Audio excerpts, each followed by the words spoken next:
Hi everyone, today I want to talk to you about the overview of MLOps or machine learning models in production.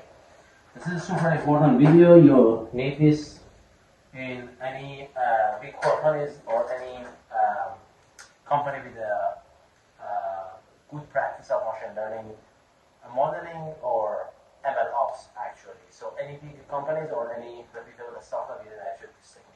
I have a series of videos on MLOps. This is the overview of them plus a couple of important or new tools that I have added to this video. This is perhaps going to be two-part video. In this part, I'm going to talk about the first two big parts of MLOps. The next part, I'm going to talk about the last three. I will tell you what I'm going to talk about in this part. All right, so in any machine learning system, you need to have a data. If you don't have a data, you cannot feed any ML model. Right? That's one thing you need to know. But then you cannot feed the raw data to the model. You need to do some pre-processing, and then you need to do some feature engineering. Now, it depends on your design. You're an engineer, you're a scientist. It's up to you how you want to design the system. I will tell you what components you should have, and then it's up to you whether you want to break it down to different pieces or you want to actually keep the components as I have here. All right, so who's going to do first of all this machine learning model cycle in production or MLOps? You're going to be either machine learning engineer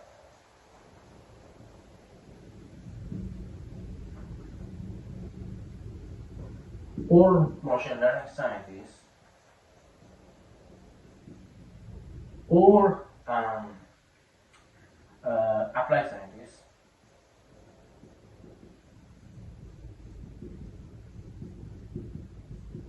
in some companies. Under a specific case it can be data scientists, but mainly data scientists is not responsible. Data scientists are not mainly responsible for this set of practice. Usually these three are responsible for them. It's usually these three. It's usually not the last one. But in some companies, if it's a small company, there is no distinction between data scientists and machine learning scientists. Alright? Very good. So it's responsible for these people, and this concept of machine learning cycle in production usually is called MLOps. You know DevOps, this is for ML. Alright, very good. Now let's see what are the different components of this. Now let's talk about different components. I try to break it down for you guys to different pieces for you. You don't have to memorize this stuff, but you need to understand the concept and what it means. So when it gets to design your own system, you know exactly what you should do. Alright, first step. Pooling raw data. I talked about this. Next step, part 2. Pre-processing / cleaning data. Step 3. Featureization, or some folk call feature engineering.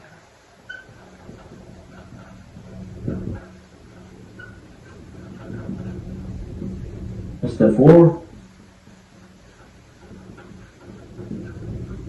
Training. Step 5. Prediction. Step 6. Monitoring. Alright, in this video, I'm going to talk about these three. Alright, and in the next video, part 2, I'm going to talk about 4, 5, 6. Alright, so that's the start. So, first pulling raw data, then pre-processing. Some folks actually combine pre-processing and visualization in one step. Some folks combine pulling data and pre-processing in different step, in one step. It's up to you. I will tell you what they mean. I will tell you what I prefer. I usually have a pooler, then I will have a pre-processing and visualization as a part of one script. Right? It's up to you what you want to do. Right? So let's talk about the first component here, which is the pooling raw data. What I mean by that. So step 1, what is the raw data? What do I mean by raw data? Raw data means unprocessed data.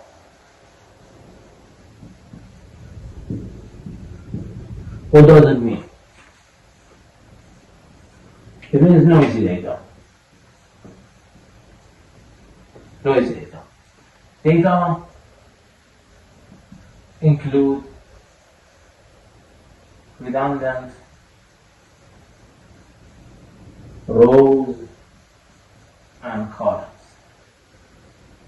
What else? Outliers and missing values, or NAs. Alright? So that's what the raw data is. Bring this data. How? If you are in academia, you usually process data in the form of CSV or Excel sheet. This doesn't exist in industry, right? In a real industry, you have a data in some sort of database.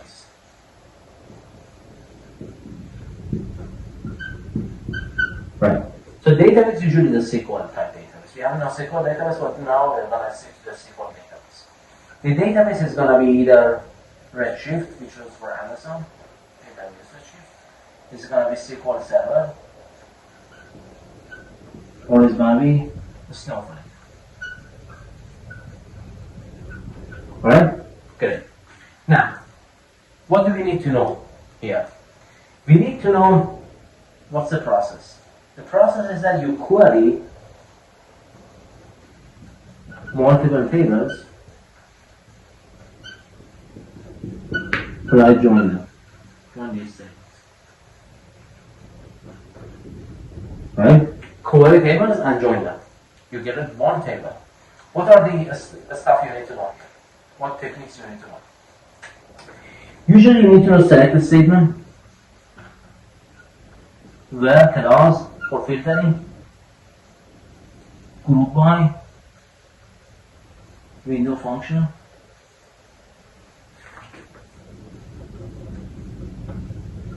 join, and CTE, common table expression. These are what you need to know. That's it. Right? So now you can search actually in the internet and learn more about them. This is what you need to know. This is pretty much what it means for pulling raw data. Alright? Now let's go over, talk about the pre-processing the data. Now that we know how to pull raw data, let's go ahead and pre-process data. Let me tell you what it means by cleaning data and why it's important. Why it's important to clean data? That's super important. Alright, so step 2.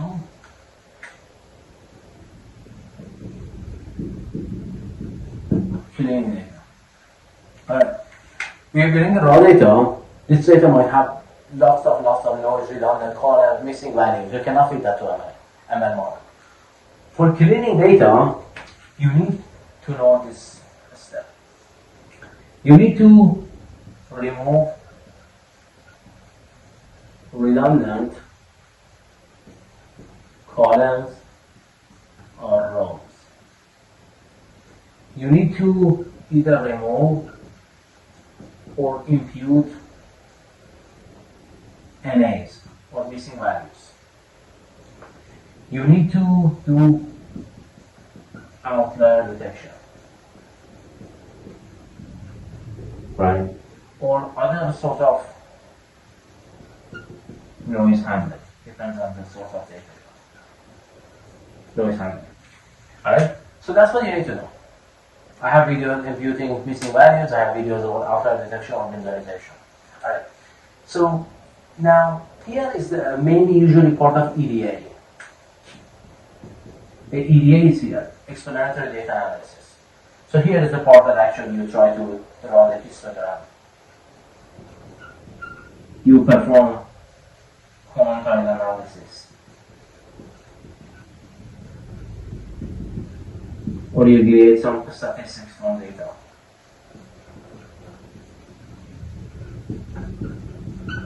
Right? It's very important. Now, what are the how do you do that? What are the libraries to do this? What are the tools to use this? You use either Python, or if you have a large data that you cannot fit into memory, use Python. That's it. Python and Python. So that's how you clean the data. You clean the data, now you cannot still fit it to another model. The data might not be usable. Maybe you don't have good features. Or maybe you have text. Machine learning model don't understand text. Alright. So now we're going to go to the next step and we talk about the featureization, feature engineering. All right, let's start with this.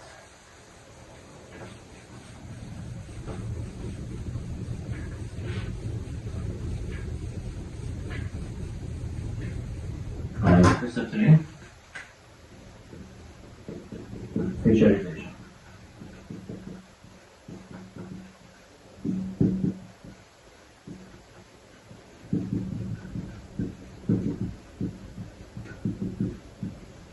Feature engineering. Alright, so when you have a clean data, your data might still not be in the form of that is understood on machine learning models, like contain text. Or you may have, you may want to process or encode data. You may want to create new features of the pre-existing features.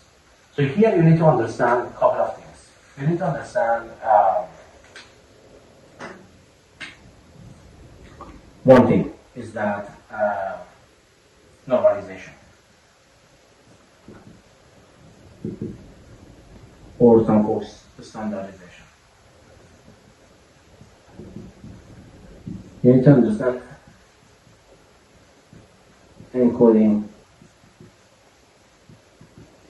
categorical features. Or you need to understand creating new features. Let's talk about that. So normalization. For continuous features, numeric features. What does it mean? You need 2 bullet points. 1, change the range of features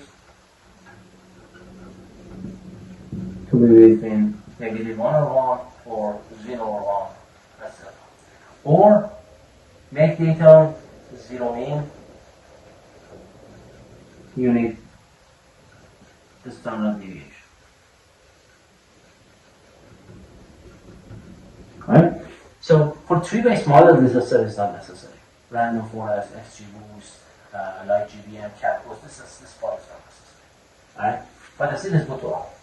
Because you want to give the same category differently to all the features. You don't want the range of features influence the importance of feature. Right? You don't want a feature that takes value of 2,000, 5,000 be more important than a feature that takes the value of 0.01, 0.02. So that's this. This one is very important. I have a video on this.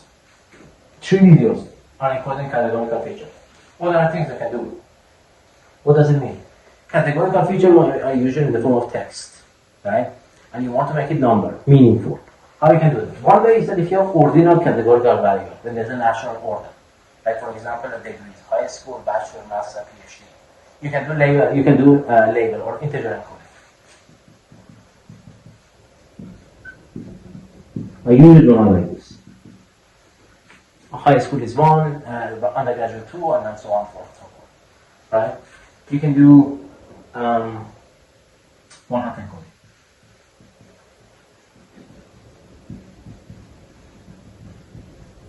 You can use target encoding,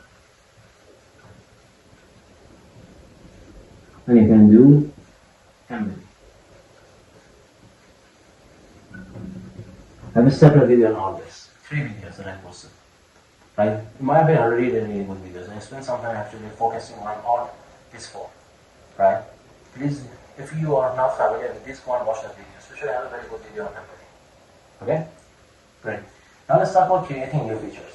Alright, so let's say you have some features and you want to add more features to capture more pattern in the data. Let's say you have a date column and you want to add a new feature on top of that. You can extract a year, month, day of week, etc. Or you can add features in that like to mean, variance, energy, number of max and minimum, all sorts of features. Right? So that's going to be creating new features. That's going to be considered as a feature engineer. Right? So I leave it this video as it is. I don't want to get too long. The next video talk about training, hyperparameter tuning, all sorts of stuff. What package you should use. I don't want you guys to use grid search. It's really bad technique. Also the Bayesian hyperparameter tuning. Then we're going to talk about the MFLO, where you store them. Then we talk about prediction, how you pull the hyperparameters for prediction, and then we talk about monitoring and dashboard. What tools you should use, like Tableau and Power BI, right? And then I will have another video to tell you what to write. An exam class, you write it on the board, or I create a Python video. And what you're gonna put, like actual object oriented, on how you can actually write them. Or we create some video on SQL and what you pull actually. Alright? So stay tuned for the second part of this video. Like always, if you have any question, please let me know in the comments. I do my best to answer your question. If you like this video, please like and subscribe to the channel and share the video with your friends. Thank you so much and see you all in the next